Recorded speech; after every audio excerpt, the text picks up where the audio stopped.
Corner. Here with me today is the Tournament Director of the NAIA, Mr. John McCarthy. John McCarthy, what exactly is the NAIA? Well, certainly it stands for the National Association of Intercollegiate Athletics, and it goes way back to 1937, Crystal, when the tournament began here in Kansas City at Municipal Auditorium. The Dr. James Naismith, the founder of basketball, along with Emma Liston, a longtime basketball coach and athletic director at Baker University, decided to create a national tournament. There was no national tournament for college basketball at that time, and they talked about it in Gardner, Kansas, around the table with Frank Kramer, the founder of Kramer Athletic Products, and the three of them got together and decided to make their dream become a reality, which they did. By 1937, they hosted an 8-team tournament, and which has now evolved by the next year, became a 32-team tournament. America's first national champion is right from here in Kansas, or I'm sorry, in the Kansas City area, in Warrensburg, with Central Missouri State Teachers College. Whether it was the 8-team tournament or the 32-team tournament, won both of them to become America's first national champion. So this has evolved. It was the NAIB, became the National Association of Intercollegiate Basketball for the first 15 years until 1952, and at that point became the NAIA when multiple national championships were offered for multiple sports. But for the first 15 years was the NAIB, led by Emma Liston at that point, who became the executive director. Eventually the NAIA came about. And an interesting story with that, if I may tell you this, it almost became the NAIS for the National Association of Intercollegiate Sports. And the thinking at the time was that the NAIS was also the first 4 letters of Dr. James Naismith's name, last name, and they wanted to pay tribute to Dr. Naismith, who had passed away by that point. But his son at that point thought that more appropriately for the betterment of the entire association would be the NAIA, of which it became at that point.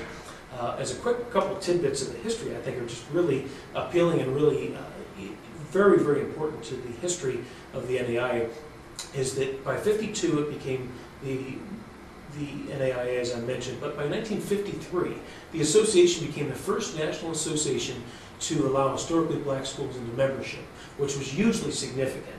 If we fast forward a few years, in 1957, this was the first association that ever had a historically black school win a national championship when Tennessee A&I came into Kansas City under Coach John McClendon with the star player Dick Barnett and won the national title.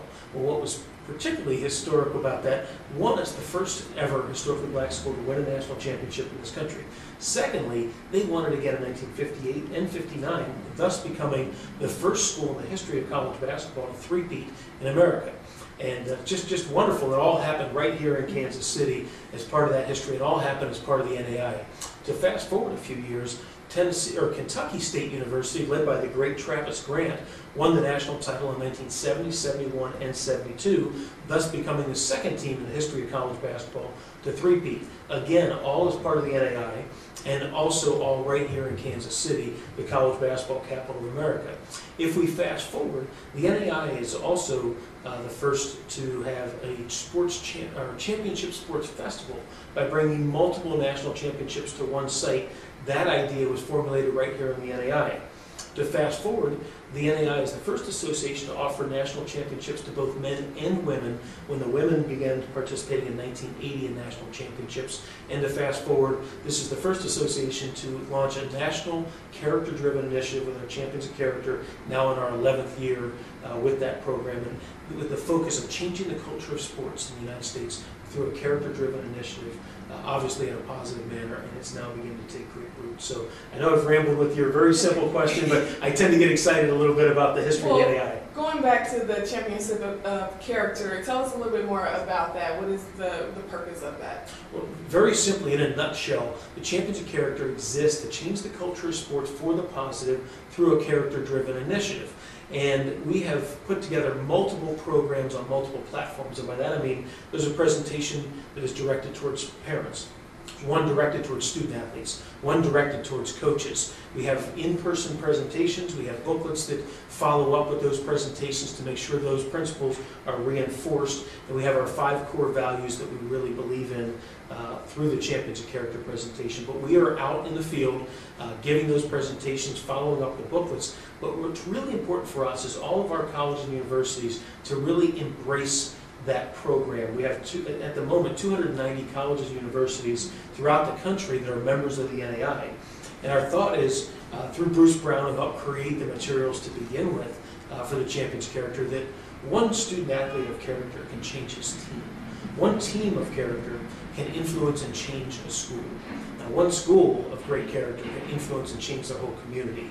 And if we think that we can have an impact in 290 communities throughout America, we really can make a difference. And that's beginning to take foothold right now, and led by schools such as Cornerstone, and led by schools such as Georgetown in Kentucky. So many of these have really, truly embraced the champions of character. And they're not only changing their student athletes and changing their school, but they're changing their whole community. And it's beginning to take a foothold and really make a difference. Okay.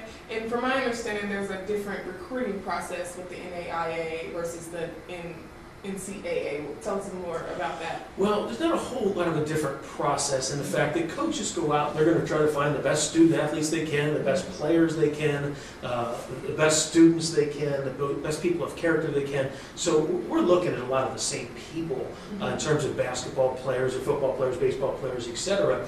But behind that, we really focus on the character of the student athletes, and we find that to be really influential. And I'll give you a quick story with that as an example. Our speaker this year at our convention was a gentleman named Dan Sanders. Dan is the president of Acme, big grocery store on the East Coast. Well, he played baseball for Lubbock Christian. He tells the story of his recruiting process, which I think may exemplify a lot of the recruiting process that happened throughout the country in the NAIA. He spent the first hours on campus at Lubbock Christian at the coach's house and just talking about him and his family and his extended family and talking about what he wants to study and about his dreams and his vision. And after a couple hours, he realized they hadn't even talked about baseball. I hadn't seen the baseball field yet. I hadn't talked to the student athletes yet. And at the end of it, Dan comes back to the story and said, I chose Lubbock Christian because that coach cared more about me as a human being than he did about me as a baseball player. And I think that exemplifies a little bit about the NAIA and the NAIA way, is that we care about student athletes as people. Certainly, we're not going to downplay the fact that we're interested in good athletes. That's not a real shocker when you're in the athletics world, and I hope that they are because teams are competitive. But we really care about people as human beings and about their families, about their goals, about their visions, about their dreams. And ultimately, that's the difference, that we so much care about the people, the human beings. So I think that's a little difference in the recruiting up there. Okay. And what would you say to the Metro kids out there who are considering going to the NAIA school? It's keep your eyes open. Keep your eyes open and get to know the coaches. Get to know the school. Go visit those coaches. Go visit those schools. It's a two-way process. Obviously, coaches are going to reach out to good student athletes, but it's a two-way process in the learning curve. To the parents that are out there listening, the student athletes that are listening, take your time to get to know those schools, know those coaches, know those academic majors. Go visit those campuses.